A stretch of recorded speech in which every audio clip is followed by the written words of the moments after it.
Watson from Paragon Pet School, and I want to talk to you about scissoring in your rear leg for a stylized trim. Now, we went ahead and we set the pattern and we did all our blending work with the clipper, making all this pretty seamless between where the body is short and the long leg starts. Now we go right to the edge of the muscle on the thigh, so that's a good setting point. And all that is blended in. So I make sure I comb through the dog.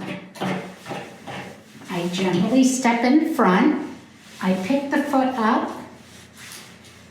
Let's see, we want to make sure we can see. So we have the foot.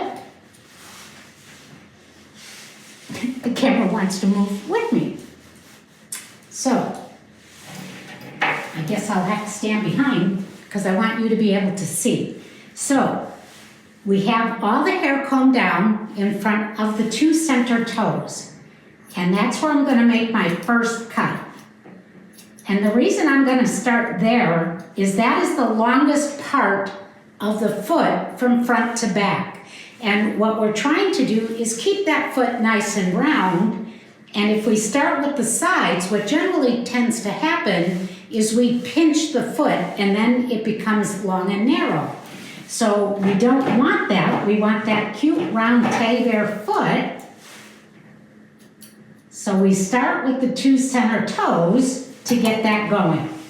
Then I'm going to pick up the foot, I'm going to comb down, and I'm going to come right across that big pad on the bottom of the foot,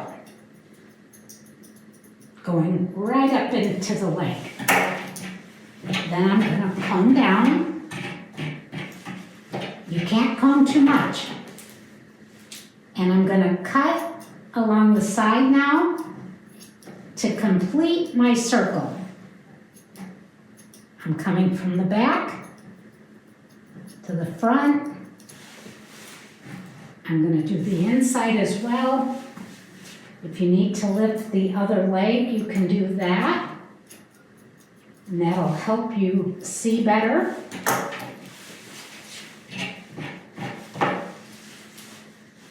Comb down. We're going to check any long hairs that might come down from between the toes. You're going to pull it through, but make sure you comb over the top of the foot.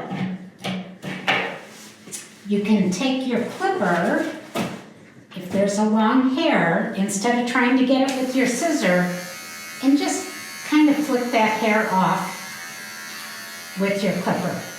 That way you're not running your scissors along the pad.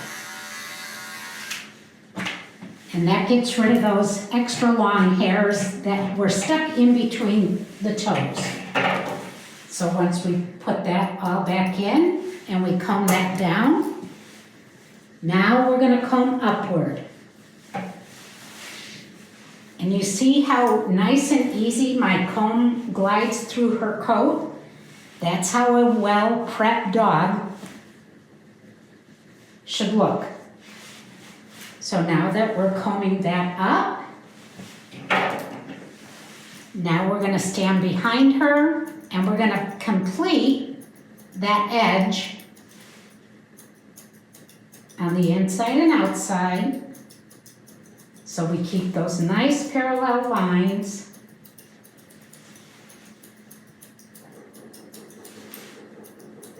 And we're going to scissor towards the front part of the knee.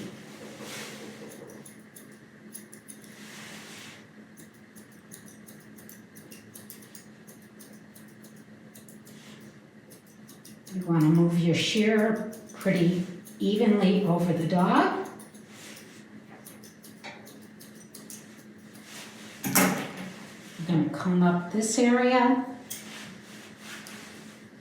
We're going to scissor over the hock area right up into that bend.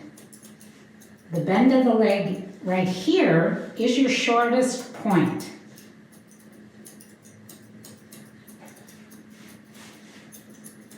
And you're not going in looking to make it shorter. because you've already set your length with your guard combs. So all you need to do is actually neaten and tidy what the clipper has missed. You can never comb too much. Your comb right now is your best friend.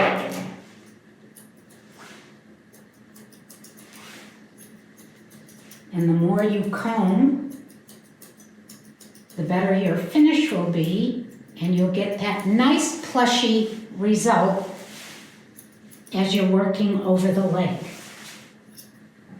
You want to make sure everything is blending together. You can see both legs, so now you know they're the same size.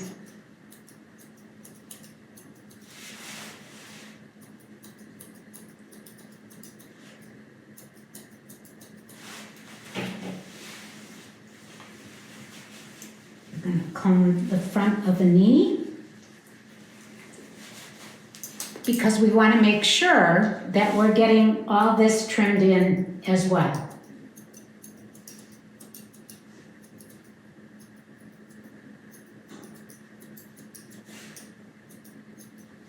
Scissoring can be very therapeutic. A lot of groomers like to scissor. It's just kind of relaxing, especially when the dogs stand still. And she does stand still. She's very good for this.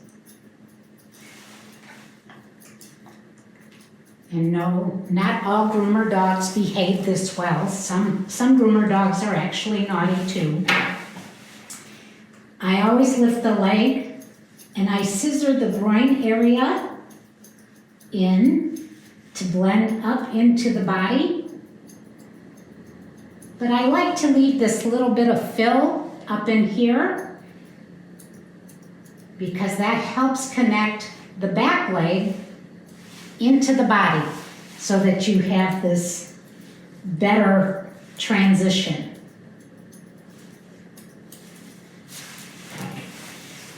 We're going to comb this up, and you can see we have a few stray hairs we need to grab. Now I'm just holding her leg up. I'm not overextending it up into the hip. I'm holding her leg up. My thumb is right at the knee joint, so it's nice and comfortable for her. If she wasn't comfortable, she would struggle. And that's one of the ways you can tell if your dog has maybe a little arthritis. If you're holding it and it starts to struggle, maybe you've lifted the hip too high, or you're bending the knee where it's a little uncomfortable because they're arthritic or older.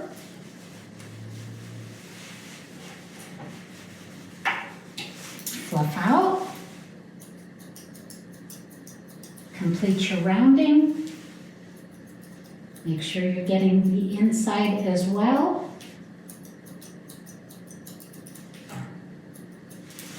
And that's going to give you a nice finish on the rear leg so that you have that nice, perfect bend on the knee going down into the foot. You have your angulation set in the back. All this is nice and short. You don't leave that too long. And you can't see your transition line. I hope that helps. Thank you.